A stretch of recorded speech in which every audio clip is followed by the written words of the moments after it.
In today's video, we're going to discuss the common mistakes that a retail trader should avoid while reading a chart. So let's begin.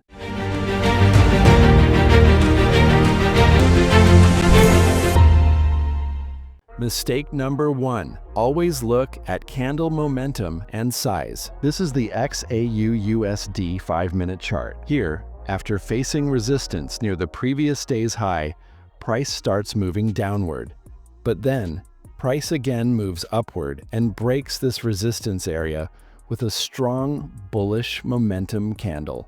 After the breakout, price trades near the high of this candle for some time, giving retail traders an opportunity to enter long trades. But after that, price drops very sharply, and as a result, most retail traders end up in losses. Now the question is, despite bullish price action, why did the market fall so aggressively from here?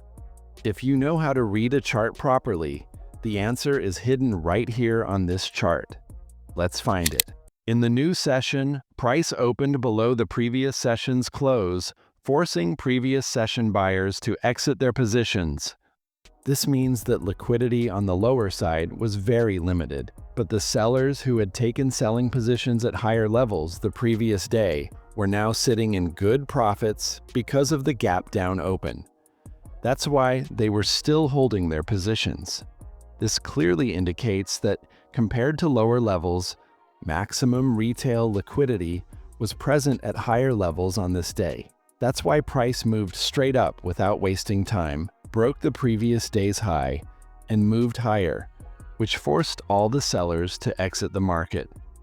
Now, since the market had already trapped sellers once during the day, after this bullish momentum candle, more buyers, who had missed entries earlier, started building long positions in the direction of the breakout.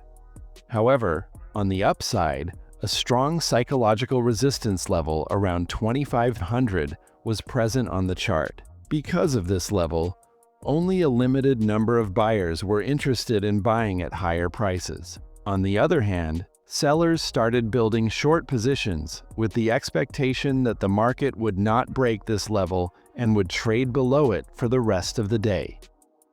Now, if you observe price action closely, you'll notice that none of the bullish candles managed to close above the wick of the last bearish candle.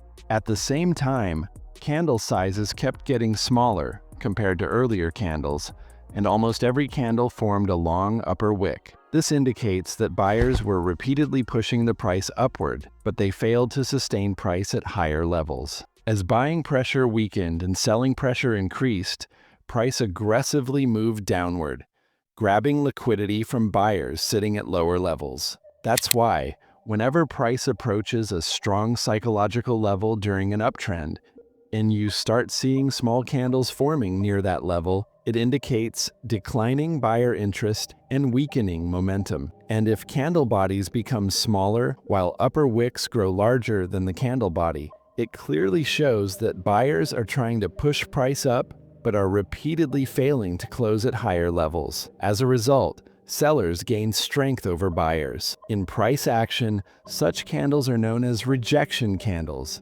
and they act as early signals of a potential market reversal. That's why, when rejection candles form at higher levels, you should avoid entering long trades. Here, after the strong red candle, the market kept forming multiple rejection candles on the chart.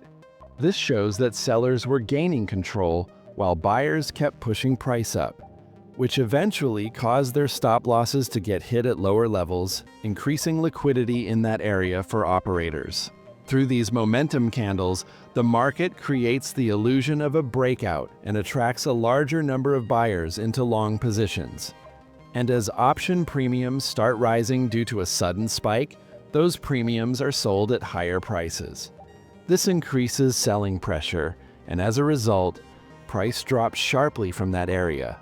Now, in this chart, we have read price action using only 3 techniques: rejection candles from price action, inducement from smart money concepts, and retail trader liquidity. But nowadays, many retail traders keep learning new trading techniques every day. However, when it comes to trading in the live market, their mind stops working.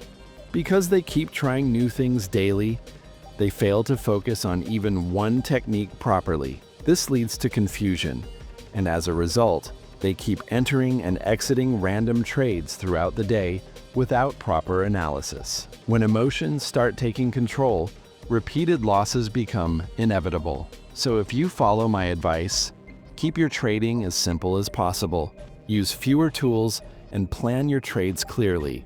You are here in the market only to make money, not to learn everything and write a book about trading. Stick to just 2 or 3 techniques that suit your trading style.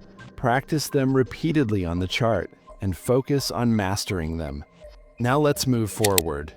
Mistake number 2, always look at back. This is a 5-minute chart from the next trading session where price trades above a major psychological level and then starts moving lower.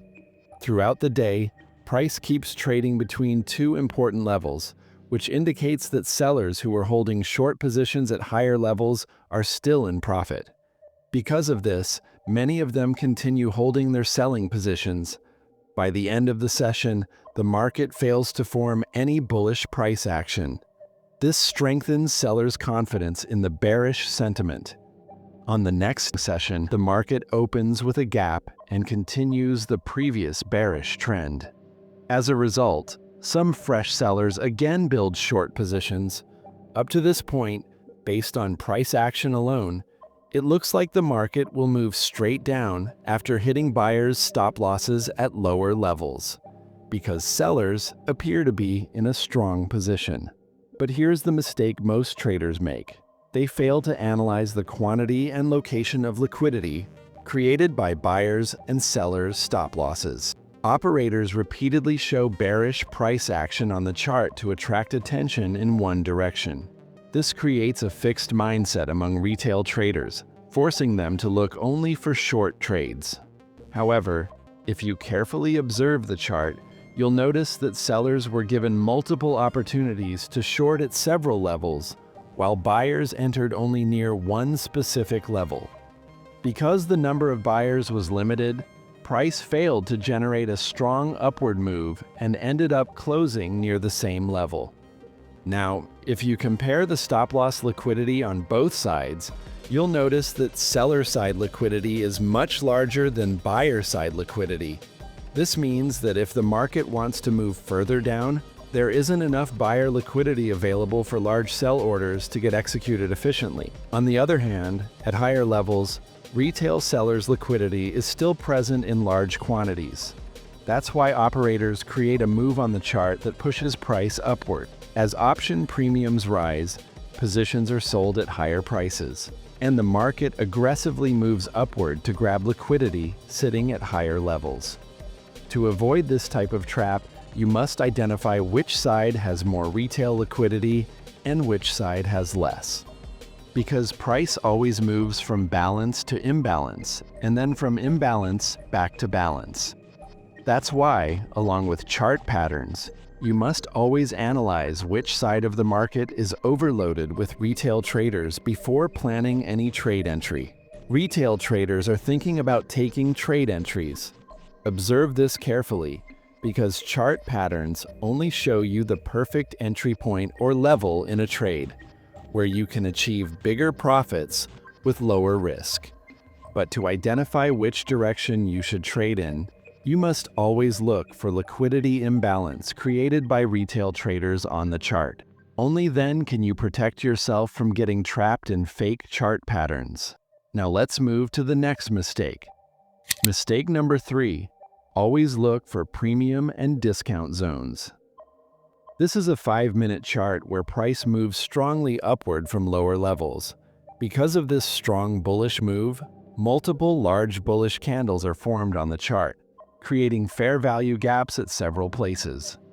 Fair value gaps represent imbalance in price, and whenever price revisits these gaps in the future, the probability of a reaction or bounce from those areas becomes higher. However, to identify from which area price is more likely to reverse, you must mark premium and discount zones on the chart. To do this, draw the Fibonacci tool from the swing low to the swing high. The area above the 50% level is called the premium zone, and the area below it is called the discount zone. In a bullish trend, institutions usually prefer selling in the premium zone and buying in the discount zone. Now in this chart, one fair value gap is formed in the discount zone, while the remaining two are formed in the premium zone. That's why, if we want to take a long trade, our focus should be on the fair value gap formed in the discount zone, because price has a higher probability of reversing from that area. After some time, price drops sharply with strong bearish candles, fully fills the fair value gap formed in the discount zone, sweeps liquidity from that area, and then strongly moves upward again. That's why, in a bullish trend, you can use premium and discount zones effectively to plan reversal trades. Now, which zone is valid and which one is invalid? And in which fair value gap should you plan trades? We've already explained this in detail. You can click and watch it now,